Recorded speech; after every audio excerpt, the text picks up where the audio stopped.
자, 이제 114쪽 볼게요. 두 번째, 이제 객관적으로 입증된 취득인데 봅니다. 자, 다음과 같이 입증된 취득이에요. 단 이제 보니까 증여와 기부, 그 밖에 무상 취득 및 특수관계자와의 양도소득에 따른 부당행위는 제외한다. 그래서 아까 얘기했지만 원래 입증된 거는 무조건 사실상 취득가액이지만 다만 얘가 무상취득, 자, 무상취득이 되면 실제 준 돈이 없기 때문에 절대 실지급액이 발생할 여지가 없죠. 또 그다음에 부당매매는 요 나중에 양도세에서 배우겠지만 세금을 떼먹고자 이제 부당하게 매매한 거예요. 그것까지도 정부가 야 그럼 실제 준 금액 인정할게 이럴 수 없죠. 그래서 이 두 개는 절대 적용할 수 없고요. 자, 의 경우는 항상 취득자의 신고 가액이나 시가 표준액에 관계없이 항상 언제나 무슨 가액? 사실상의 취득가액이나 연부 금액으로 한다. 그래서 1번 국가나 지방단체로부터 취득했다. 두 번째 외국에서 수입했다. 세 번째 공매나 경매 방법에 의한 취득이다. 네 번째 법인장부에서 취득가액이 입증된 취득이다. 또 축이 5번. 자, 요거 조심해야죠.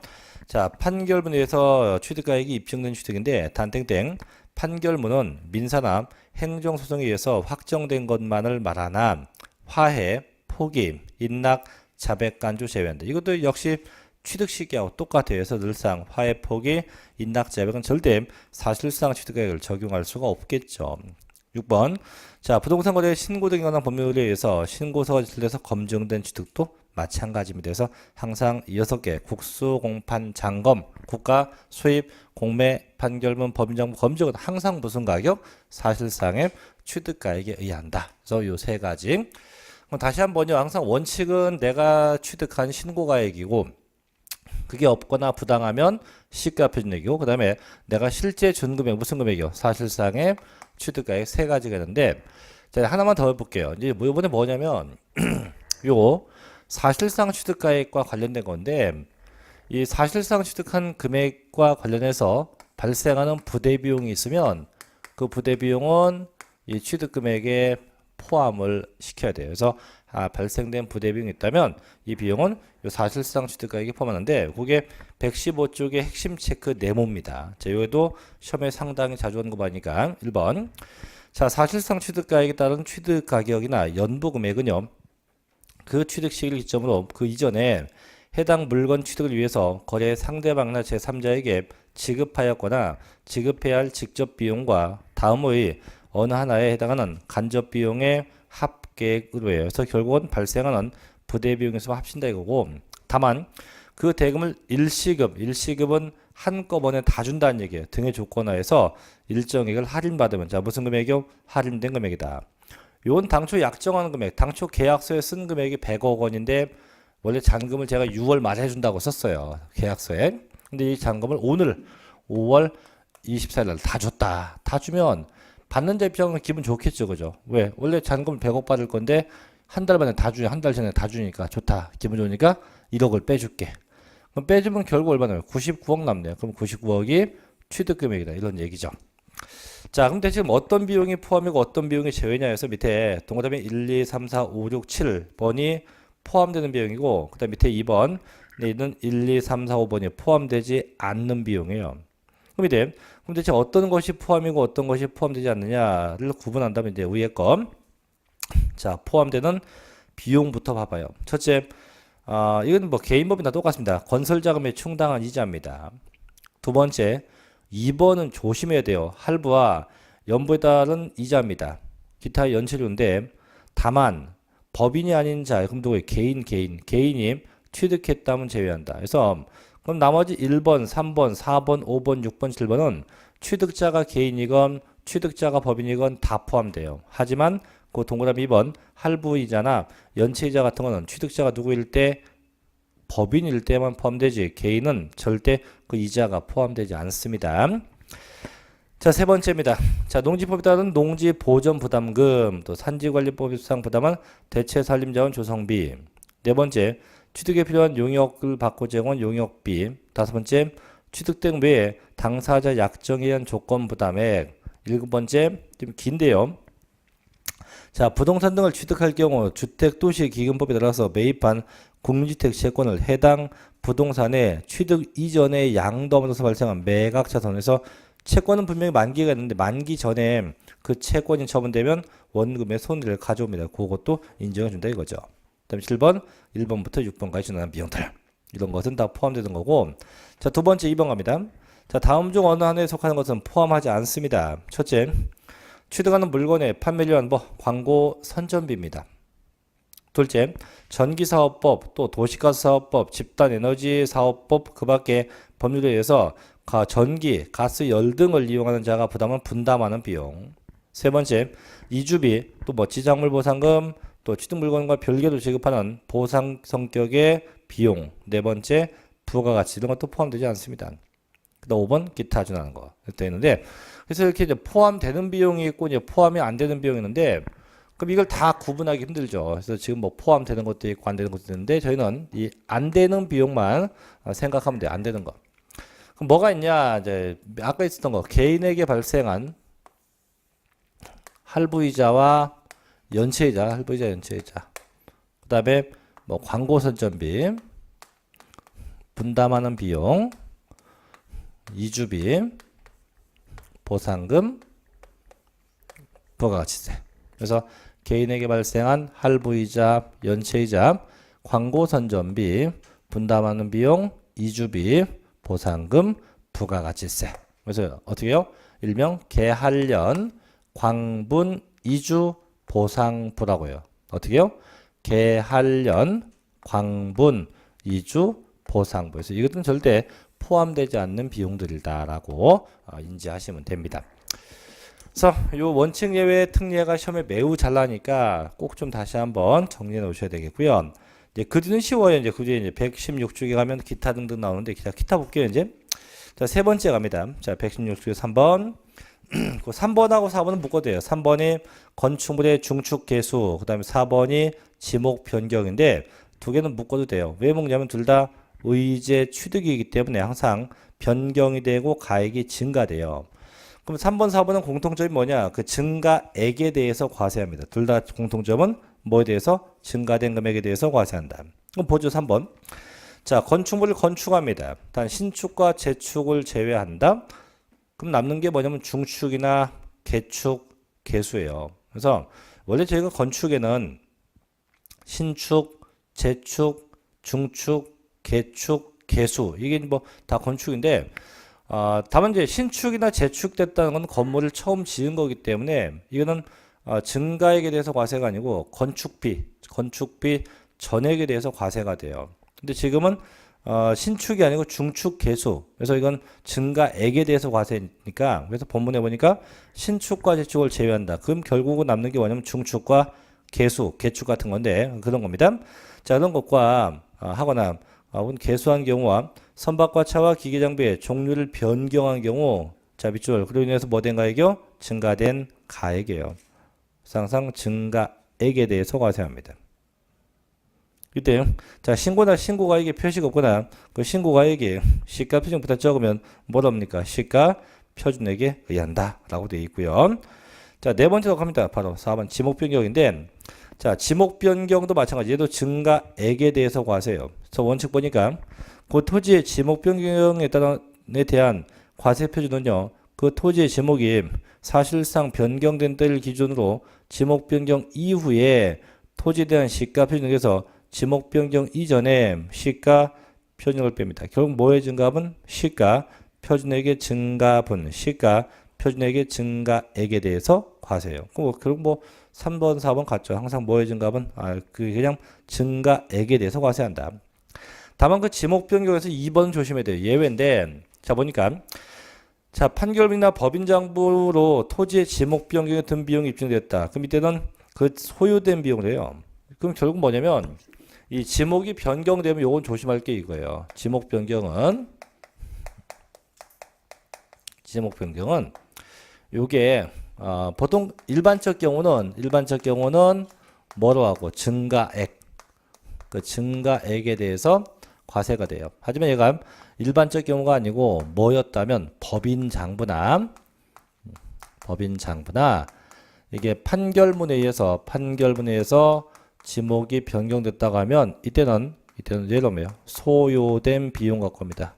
뭔 비용이요? 소요된 비용을 가지고 하게 돼요. 그래서 보통 일반적 경우는 증가액인데 이게 법인장부나 판결문에 의해 뭐래요? 소요된 비용 가지고 하게 된다는 겁니다. 자, 5번 갑시다. 이제 과점주주. 과점주는 뭐 지난주 배웠죠. 그래서 주식을 얼마 초과한 자, 50%를 초과한 자, 뭐 그런 거니까 뭐 큰 의미 없고요. 자, 이제 우측 6번 넘어갑니다. 6번. 자, 법인이 아닌 자가 건축했다. 자, 법인이 아니면 누구? 개인. 그럼 개인이 건축을 하면 역시 개인은 항상 이제 국가가 볼 때 이거예요. 이 개인은 국가가 볼 때 항상 거짓을 거짓말을 하는 자? 뭐 이렇게 생각해요. 그래서 얘가 뭐 건물을 졌어요, 이번에. 지면 얘한테 야, 너가 얼마에 졌냐? 그럼 얘가 건물 한 10억에 졌다 이거. 10억에 졌어도 10억에 졌다고 얘기할까요? 아니죠. 10억에 졌다고 얘기하면 취득세 많아지니까 10억에 져놓고도 7억에 졌는데요. 이렇게 거짓말 칠 거예요. 그죠? 그래서 국가가 이렇게 개인이 건축하게 되면 건축비를 입증해야 돼. 그래서 법인이 아닌 자가 건축물을 건축하거나 대수선에서 취득하면 총 공사비, 총 건축비 중에서 100분의 90을 넘는 금액이 즉 90% 이상이 법인장부에서 입증돼야 돼요. 그래야 된다 이거죠. 그러면 다음 금액을 합친다는데 그럼 다음 거를 합치는 건 뭐냐? 입증되지 않은 나머지 기타 부수적인 공사 금액. 그럼 여기서 보면 총 공사비가 아까 10억이었다고 하면 10억 중에서 얼마를 입증해야 돼요? 9억. 9억을 뭐에 의해서? 법인장부. 그럼 이 법인장부에 의해서 입증한다는 얘기는 무슨 얘기냐면 네가 공사를 어차피 얘가 못할 거 아니에요. 못하니까 땡땡 건설, 뭐 현대면 현대건설 쪽에다가 공사 도급을 줄 거예요. 그럼 이 공사 도급 준 거를 입증해 와야 된다 이거예요. 그럼 이게 입증되면 나머지 추가 공사된 얼마 1억까지 합쳐서 너 10억을 인정해 줄게 이런 얘기예요. 그래서 항상 100분의 90 이상을 입증해 와야 한다. 뭐 그 정도만 알고 계시면 됩니다. 그래서 나머지 뭐 3, 4, 5, 6번은 뭐 큰 의미 없죠. 그래서 나머지 다시 한번 항상 원칙, 예외, 특례 규정 꼭 좀 기억을 해 주시기 바라고요. 자, 이제 넘어가죠. 이제 세율로 가봅니다. 쭉 가서 121쪽에 문제인 게 7번째 세율이죠. 보니까 출제의 수도 뭐 엄청 많아요. 22, 23, 24, 25, 26, 27 매년 납니다. 그래서 올해도 변함없이 취득세 세율은 날 거고요. 물론 양도세도 납니다. 올해는 취득세하고 양도세가 다 날 건데 그럼 일단 이거 좀 적어 볼게요. 자, 이제 과세 표준까지 봤으니까 곱하기 세율로 갑니다. 자, 세율인데 분명히 곱하기 대상이에요. 그래서 현재 법률로 정해졌는데 일단 얘는 퍼센트예요. 퍼센트고 일단은 정률 세율로 되어 있어요. 항상 퍼센트를 쓰게 됩니다. 정률로 되어 있고요. 또 번째 이 취득세도 표준세율로 되어 있어요. 표준. 이 표준이 무슨 뜻이냐면 법률이 정한 기본, 법에서 정해놓은 기본율을 써야 한다 이거죠. 기본을 써야 한다. 다만 그 기본을 쓰기가 여의치 않다면 이 법에서 정한 걸 어떻게 플러스 마이너스 50% 범위 내에서 뭣도 할 수 있다. 가감할 수 있다. 그래서 기본을 쓸 때 이 정도 범위 내에서 가감 조정도 가능합니다. 또 세 번째 취득세는 표준이면서 차등 비례세율로 되어 있다. 이 차등이 무슨 뜻이냐면 전부 다 차이 나게 어떻게 좀 차이가 나게끔 적용하게 되는 얘기고요. 그 다음에 네 번째 취득세는 중과되는 것도 있어요. 그래서 중과 세율도 있어요. 중과세율도 있다. 중과는 차등보다 좀 많이 걷는 건데 다만 얘는 얘같이 가감 못해요. 가감이 없어요. 없다. 그래서 이런 특성이 있는데 메뉴에 봐봐요. 이제 부동산 취득의 표준세율과 중과세율인데 1번. 자, 표준세율 보세요. 자, 부동산 취득에 대한 취득세는요. 취득 원인별, 취득 물건별로 구분해서 과세 표준액의 다음의 어느 하나에 해당하는 표준세율을 적용해서 세액을 산정한다. 또 그 밑에 보니까 자, 당구장 표시에 있죠. 지방자치단체의 장은요. 조례 가정한 바에서 100분의 50범위 내에서 뭐 할 수 있다? 가감 조정할 수 있다. 그죠? 이렇게 해서 되어 있는데, 그럼 제가 이제 저도 그 표를 한번 쭉 적어 볼 테니까 여러분도 한번 그 표를 한번 신경 써서 같이 한번 볼게요.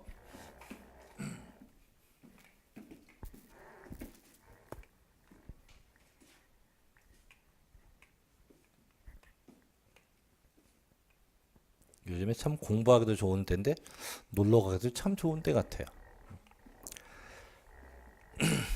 제가 지난주부터 꼭 가고 싶은 데 갔는데 그거는 바닷가인데 못 갔어요 지난주에. 가려고 했더니 끔찍한 거예요. 운전하고 가려고 했더니 그 귀찮은 거예요. 귀차니즘 때문에 못 간 건데 가서 뭐 하고 싶냐?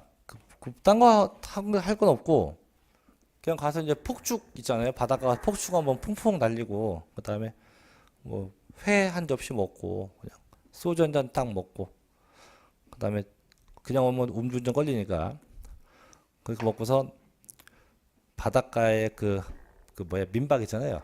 민박 잡아서 고스톱 한번 치고 그리고 오고 싶은데 근데 지난주 못 간 이유가 왜 못 가냐면 갈 놈이 없어요.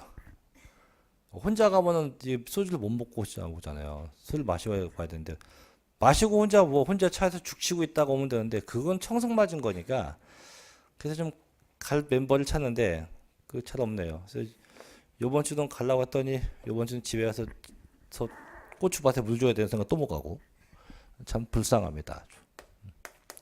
다음 주는 특강하니까 못 가고 세법이 특강한다니까 다들 웃더라고요. 야 민법도 해놨는데 네가 왜 하냐.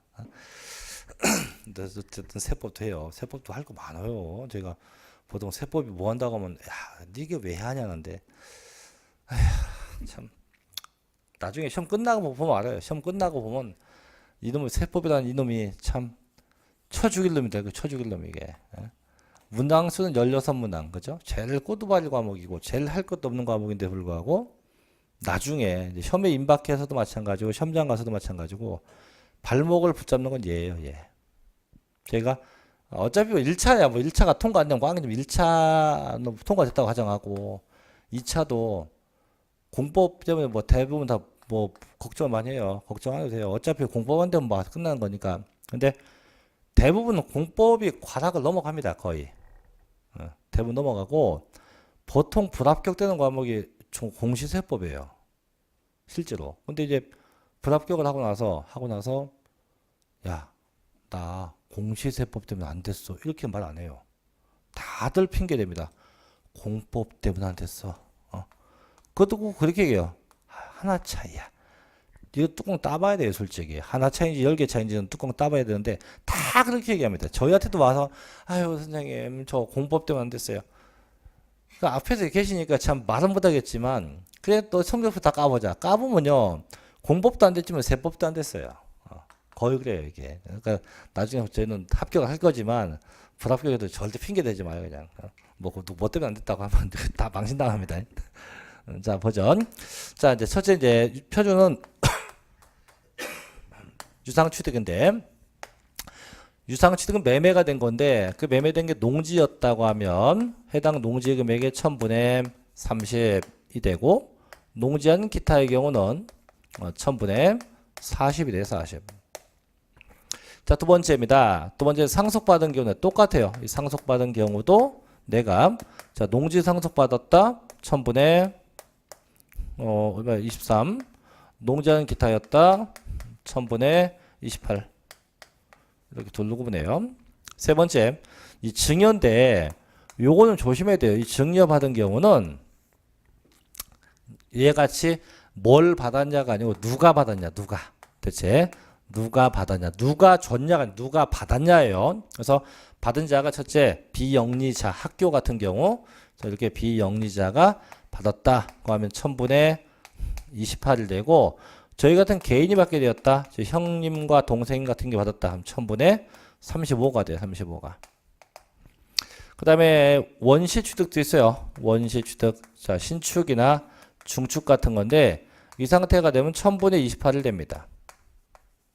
그 다음 마지막에 각종 분할 취득이 되면 이거 작년도에 나왔던 건데 이때는 1000분의 23으로서 과세가 되게 돼요. 이렇게 해서 각각의 세를 쓰게 되고 다만 하나 더 이 유상 취득한 건데요. 유상 취득한 건데 유상 취득에서 하나를 더 조심할 게 있어요. 뭐냐면 그게 주택이에요.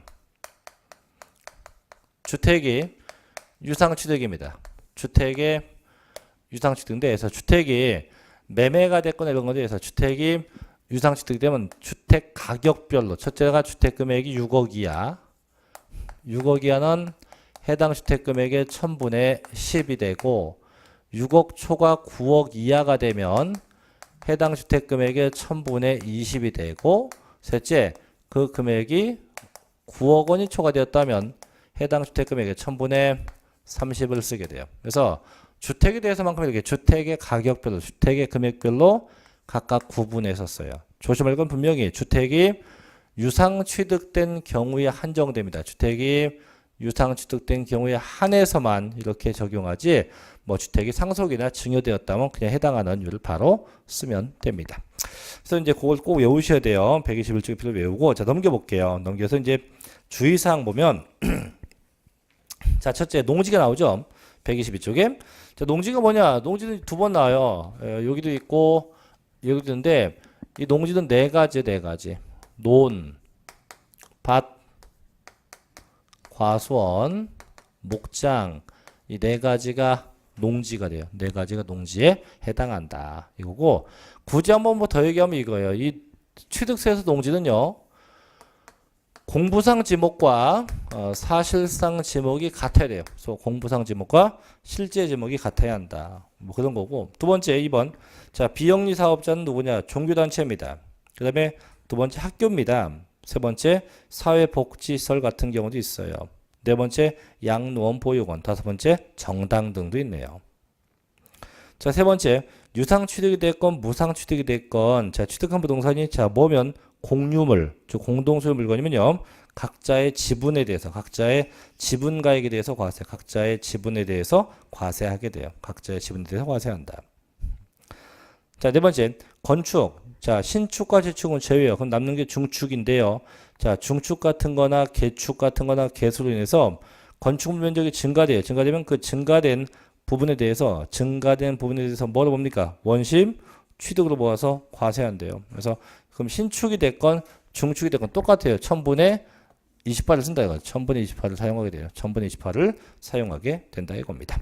여기까지가 취득세 보수율 표준세율이라고 하는 거고요.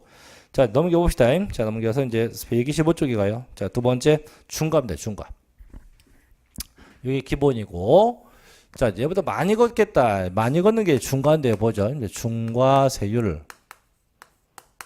중과세율은요, 저 표준보다는 세금을 좀 더 걷겠다. 좀 더 많이 걷겠다는 게 이게 중과세율이에요. 그래서 기본보다는 좀 더 걷겠다. 이게 중과세율인데, 자, 그럼 대체 중과가 어느 정도로 이제 중과가 있냐 이건데, 이 중과되는 건 크게 세 가지예요. 그 책에 보면 125쪽에 가면 박스가 4칸 있는데, 네 번째 칸 일단 제껴두고 세 번째 1번, 2번, 3번이에요. 그럼 첫째가 내가 취득하는 게 뭔지 몰라도 이게 사치성 재산이었다라고 하면, 먼저 볼게요. 사치성 재산은 몇 퍼센트냐 보니까 표준 세율 더하기 8%예요. 또 두 번째, 과밀억제 지역이에요. 과밀억제 지역이 나오죠? 얘는 몇 퍼센트?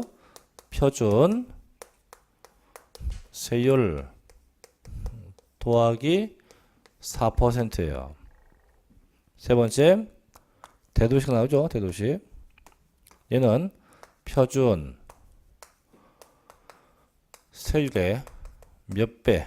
3배 마이너스 4% 이렇게 돼요. 이 세 가지인데, 그럼 이게 어떻게 하는 거냐? 하는 방법은 앞에가 공통점이 다 이게 나와요. 전부 다 앞에 보니까 표준세율 나오고, 그거에서 얘는 뭐 예외지만 뭐 도하고 3배 빼기산데, 그럼 얘는 이거예요. 앞에 있는 율, 이것들을 다 각각 어떤 건지 몰라도 해당하는 걸 쓰는 거예요. 쓰고 거기다 더하기 8, 뭐 더하기 4 이렇게 하는 건데, 이런 겁니다. 가령 예를 들면, 자, 갑시가 요번에 이따만한 건물을 취득해서 건물을 봐요. 매매로 취득했다. 예, 매매로. 그럼 건물을 유상 취득해요. 그럼 건물이 매매가 되면 얼마입니까? 1000분의 40이에요. 그럼 몇 퍼센트입니까? 기본이 4%. 이거 내면 돼요. 세금 내면 돼요. 내면. 그럼 두 번째. 자, 이번에는 이 건물이 자, 신축되었다. 신축되면 얼마? 신축되었다고 하면 1000분의 28, 2.8%가 돼. 이렇게 쓰는 게 이게 뭔지 이게 기본이니까. 근데 막상 다 져놓고 보니까 혹은 막상 사놓고 보니까 이 건물이 뭐였다? 사치성 재산이었다라고 한다면 기본에다가 더하기 8을 더 얹어서 넌 12% 이런 얘기예요. 너는 더하기 8을 얹어서 얼마?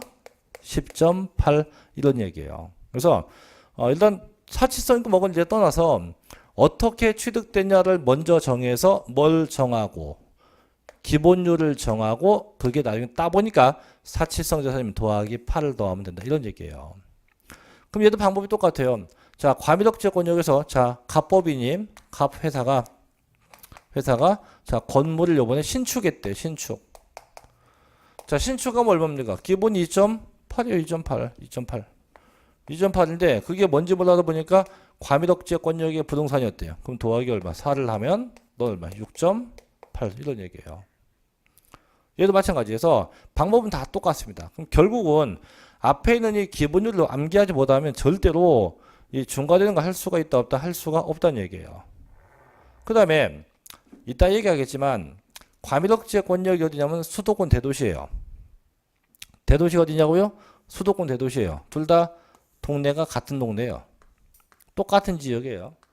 근데 똑같은 지역인데도 불구하고 세율을 법에선 달리 규정하고 있어요. 달리 정하고 있어요. 근데 이걸 저희 시험에서는 이걸 아직 물어본 적이 한 번도 없어요. 왜냐면 대도시하고 이 과미덕지권역하고 잘 보면 법 자체에 법에 문제가 많아요. 이건 아마 조만간 다시 개정될 수 있을 건데 근데 개정할 의지도 없어요. 왜? 개정할 필요도 없는 게 거의 해당되는 게 없거든. 그래서 이건 이따 얘기하겠지만 그래서 현재 나와 있는 게 뭐냐면 이렇게 각각 쓴다고 돼 있는데 끝이 아니에요. 여기서 다시 두 개가 동시에 중복된다면 이게 있어요. 또 이런 말이 있어요. 중복되면 이것도 아니고 이 밑에 거도 아니고 얘를 쓴대요. 뭐의 세배? 표준 세율의 세배를 쓴다. 이게 네 번째 칸이에요. 이게 이 말도 안 되는 이게 더 있다 이거예요. 동시에 중복되면 뭔지 몰라도 중복되는 게 있대요. 또 뭐가 있냐면 하나 더. 요번엔 사치성 재산하고 대도시가 중복되는 경우도 있어요. 이렇게 사치성과 대도시. 얘는 몇 퍼센트냐? 얘는 표준 세배 빼기가 아니고 플러스 4%입니다. 이렇게 해서 이런 것도 있어요. 그래서 이게 맨 마지막 칸에 중복되는 거에서 기억의 1번과 3번, 니은의 2번과 3번이. 그래서 동시되는 것도 있다고 되는데 뭐 동시되는 것까지 다 볼 건 없어도 일단 기본이 이 세 개는 좀 알고 있어야 돼요. 그래서 사치성 재산은 몇 퍼센트입니까? 편세율 더하기 8%, 과미덕지권역은 편세율 더하기 4%, 대도시는요. 편세율 몇 배? 3배 빼기 4% 이렇게 각각 내용만 구분해 놓으시면 될 것 같네요. 자, 그거 하나씩 볼게요, 이제. 자, 교재 126쪽에 가면 이제 사치성 재산이 나올 건데, 거기부터 하나씩 볼게요.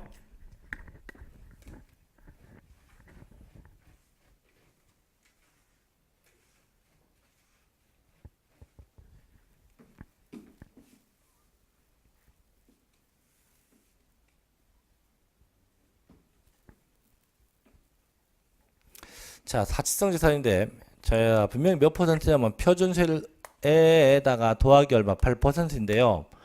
요건 이제 저희가 이제 보기 편하게 쓴 게 8%고 원래 법전에 써 있는 건 이거예요. 법전에 써 있는 건 8%란 말 대신에 중과 기준 세율 항상 이 중과 기준은 무조건 또 2%예요. 2%에 100분의 400을 합한율을 쓴다. 요게 원래 모형칭이에요. 그래서 표준세율에다가 어떻게 중과 기준 2% 100분의 400을 합쳐서 적용한다. 이거고 다음에 사치성 재산을 할 게 없어서 이제 몇 가지 좀 내용을 볼게요.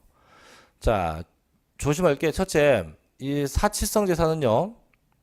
일정한 시차 두고 취득해도 중과가 돼요. 그 다음에 둘째, 구분 취득에도 중과예요. 그래서 시간차를 두건 구분 취득했건 무조건 다 중과세요. 그러니까 시차는 뭐고 그럼 구분 취득은 뭐냐 이건데 자 시차는 이거예요. 자 요번에 내가 사는 게 별장이에요. 별장인데 이걸 한 번에 다 살라니까 돈이 너무 아까워요. 세금이. 왜 사치성 재산이니까. 그래서 건물 부분은 한 3월경에 취득하고 토지 부분은 한 10월경 이렇게 일정한 시간차를 두어서 취득하자. 이게 시차 취득이에요. 했어도 이 자체가 사채성 재산이니까 전부 다 중과세 하게 돼요. 전부 다. 두 번째, 이제 구분 취득인데, 그럼 얘는 뭐냐? 얘는 이게 안 되니까 건물 부분은 갑이 사고 땅 부분은 갑친구 을이 사요. 이렇게 두 명 이상이 구분해서 취득해요. 이것도 어차피 얘가 사치성이면 전부 다 중과세 한다 이거죠. 그래서 구분 취득하건 시차를 두건 무조건 다 뭡니까? 중과세 하게 돼요.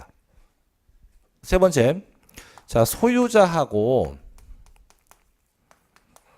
사용자하고 같지 않다면 세법은 이 소유자에게 중과세예요. 소유자에게 중과세예요. 중과세. 네 번째, 그 부속 토지의 경계가 불분명하다. 부속 토지의 경계가 불분명하다. 하면 이게 뭐냐면 이거예요. 얘도 보다시피 건물이 있고 땅이 이렇게 있잖아요. 그죠? 그래서 항상 건물이 있으면 땅이 있는데 세금은 무조건 건물과 땅이 동시 과세돼요. 건물과 땅이 동시에 과세가 돼야 돼요. 그래서 건물이 중과세가 되면 땅도 중과세. 건물이 일반 과세면 땅도 일반 과세. 이렇게 돼야 돼. 이렇게. 그럼 대체 이 땅이 어느 정도 과세냐? 이 경계에 있는 만큼 경계로 이 경계인데 이게 이 경계만큼에 대해서 요만큼이 중과 대상이에요. 그럼 경계가 어느 만큼이냐? 이 경계는 항상 담장으로 둘러싸진 만큼에 대해서 중과가 돼요. 그럼 쌤 담장 없을 수 있잖아요. 그렇지. 담장이 없을 수도 있어. 없으면 그게 바로 토지의 경계가 불분명한 케이스가 되는 거예요. 그럼 이 상태로 되면 어떻게 하냐? 무조건 이때는 건물 바닥 면적의 10배 면적, 바닥의 10배 면적에 대해서 과세 10배에 대해서. 그래서 이게 세 가지가 있어요. 별장도 있고 고급 낙장, 그다음 세 번째 고급주택. 그래서 이 세 가지가 이 토지의 경계가 명백하지 않다면 무조건 몇 배? 바닥 면적이 10배까지 과세 대상 면적에 해당이 됩니다. 자, 1번부터 볼게요. 자, 첫째 뭐가 나옵니까? 별장 나오죠? 1번. 자, 첫째가 별장이에요. 이거 지난달로 뭐 얘기했는데 일단 별장은 건축물일 중과가 돼요. 건축물일 중과가 되면 and 그 부속 토지도 함께 중과해서 건물과 토지가 동시에 중과되고 이때 이 토지의 경계가 명백화된다. 이 토지의 경계가 불분명하다. 무조건 몇 배? 바닥 면적의 10배까지 과세가 된대요. 그럼 대체 별장이 뭐냐 이거죠? 자, 보긴 뭐요? 늘상 보던 거지고. 자, 첫째는 주택이에요, 주택. 주택인데 주택이요. 상시 주거용이 아니었대요. 또 있어요. 또 뭐든 오피스텔. 또 있어요. 오피스텔은 용도가 두 개예요. 그죠? 뭐도 있고 업무용도 있고 주거용도 있는데 안 쓴대 그거에. 안 쓰면 역시 안 쓰고 어떤 용도 둘 다 휴양의 용도, 휴식의 용도면 전부 다 세법상 별장으로 봐요. 그래서 상시 주거가 아니었다, 상시 업무나 주거가 아니었다. 그럼 전부 다 뭐다? 별장으로 본다. 이런 얘기죠. 자, 볼게요. 자, 126쪽에 1번 별장 갑니다. 자, 주거용 건축물로서 늘 주거용으로 사용하지 않고 휴양, 피서, 놀이 등의 용도에 사용하는 건축물과 그 부속 토지를 말합니다. 또 개인이 소유하는 별장은 그 본인과 가족이 사용하는 것이고요. 법인 또는 단체가 소유하고 있는 별장은 그 임직원 등이 사용하고 있는 것으로 합니다.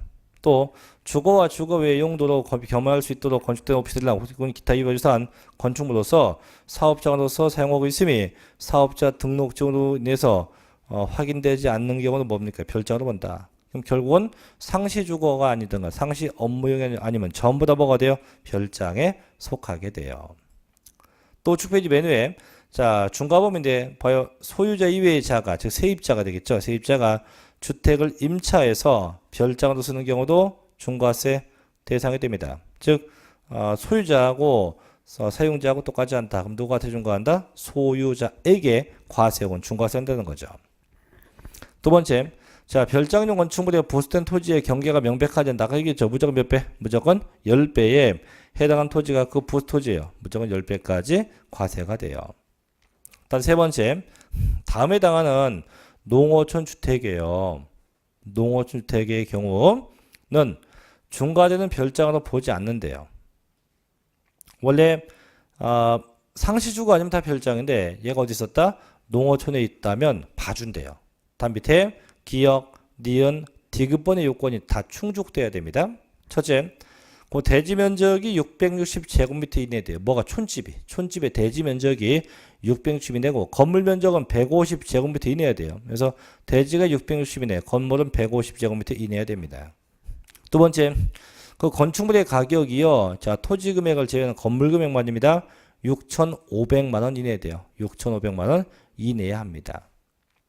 그러면서 세 번째, 다음 중 어느 하나의 지역에 있지 않아야 돼요. 첫째, 광역시에 소속된 군 지역이나 수도권 지역, 즉 수도권에 연접한 촌 지역은 안 돼요. 둘째, 국토의 계획 및 이용연한 법률상 지정된 도시 지역이나 허가구역도 안 돼요. 세 번째, 소득세법상 투기 지역도 안 됩니다. 넷째, 기타 관광단지도 안 돼요. 그럼 그런 지역 빼면 남는 게 어디냐? 깊은 산골에는 아주 촌집 같은 경우는 봐준다 이거죠. 그게 아니면 절대 봐줄 수 있다 없다? 없다 이겁니다. 그래서 여기까지가 별장이고. 자, 두 번째 골프장도 가볼게요. 이제 2번. 자, 골프장인데 뭐 골프장도 큰 어려움 없어요. 자, 골프장 봅니다. 자, 골프장도 이제 건축물이 중과가 돼요. 되고 엔드 얘는 부속 토지가 아니고 그냥 토지예요, 토지. 그래서 건축물과 그냥 토지입니다. 왜냐면 골프장은 건물보다 땅이 많기 때문에 토지고 다시 엔드 골프장에 나무 인목도 중과 인목. 그래서 골프장은 건축물도 과세, 땅도 과세, 인목도 과세예요, 과세. 근데 저 골프장이 뭐니? 자, 골프장은 반드시요 회원제 골프장만 과세입니다. 반드시.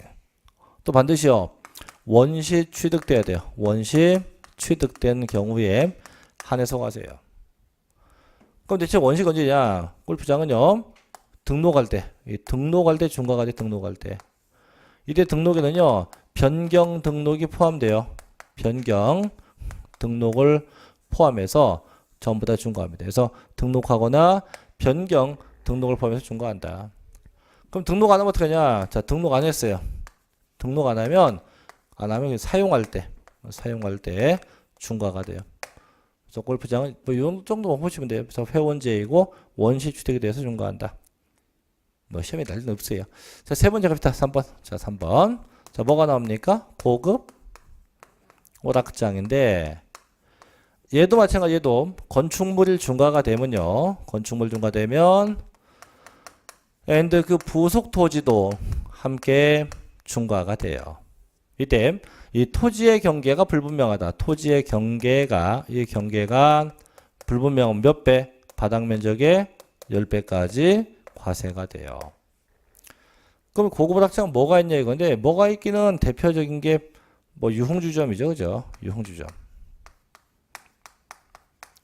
이런 것들이 있어요. 이제 있는데 자, 이제 얘는 조심할 게 있어요. 뭐냐면 자, 이제 읽어봅시다. 자, 3번. 127쪽 맨 밑에 3번. 자, 고급 오락장입니다. 보전.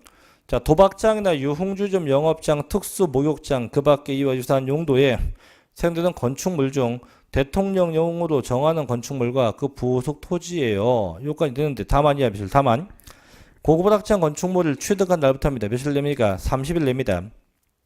상속은요, 상속 개시 1이 속한 달의 말부터고 실종되면 실종 선고 1이 속하는 달의 말부터입니다. 각각 6개월. 납세자가 외국에 주소에 있었다. 그건 이제 그땐 9개월 냅니다. 이내에 고급 오락장이 아닌 용도에 사용하거나 고급 오락장이 아닌 용도에 사용하기 위해서 용도 변경 공사를 착공하면 이땐 제외한다. 즉 중과세하지는 않는다. 결국 뭐냐면 용도 변경은 인정한다 이거죠. 그래서 언제까지 용도 변경을 하면 용도 변경이 돼도 되고요. 아니면 용도 변경 공사에 착수하면 돼요. 공사에 착수하면 중과하지 않습니다. 언제까지? 보통 기본이 취득일로부터 며칠 내? 30일 내. 그게 상속받은 거라면 언제까지? 6개월이나 9개월 내. 이렇게 각각 적용할 수 있죠. 이렇게. 그래서 그럼 아까 별장이나 골프장은 용도 변경이 없어요. 그래서 용도 변경 일단 고급 오락장에 대해서 용도 변경이 허용됩니다. 자, 그것만 보시면 되고요. 자, 뒤로 가봅시다. 자, 두 번째. 자, 이제 그 4번 고급 선박인데 고급 선박은 제목만 보시면 돼요. 제목. 자, 뭔 선박? 고급 선박은 비업무용 자가용 선박이고 뭐 3억 초과인데 그 금액도 알고 없어요. 그냥 고급 선박은 중과대상 선박이다 이거죠. 자, 5번 갑니다. 고급 주택입니다. 자, 이제 고급 주택도 조심할 게 뭐냐? 그럼 저희가 사치성 재산 5개예요. 별장, 골프장, 고급 오락장, 고급 선박, 고급 주택 5개인데 그 5개 중에서 아까 고급 오락장은 용도 변경 됐었지, 그죠? 됐었지만 그 고급 주택 또한도 얘도 용도 변경을 인정해 줍니다. 그래서 좀 쉬었다가 5번에 고급 주택부터 다시 같이 볼게요. 좀 쉬었다 합시다.